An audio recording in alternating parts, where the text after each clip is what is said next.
आम्हाला लागला चकवा. फ्लॉप कोकण ट्रिप मध्ये असं काही होईल आम्हाला वाटलं पण नव्हतं.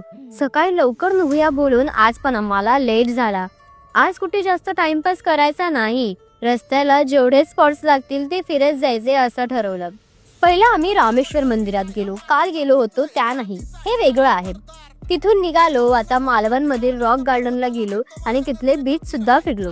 त्याच्यातच आम्ही ठरवलं होतं ऍक्टिव्हिटीज करून टाइम नाही घालवायचा, पण आपलं मन चंचल. बोललो आज काहीतरी तुफानी करूया आणि तारकर्ली बीचवर सगळ्या ऍक्टिव्हिटीज केले आणि ते सगळे वेस्ट ऑफ मनी होते.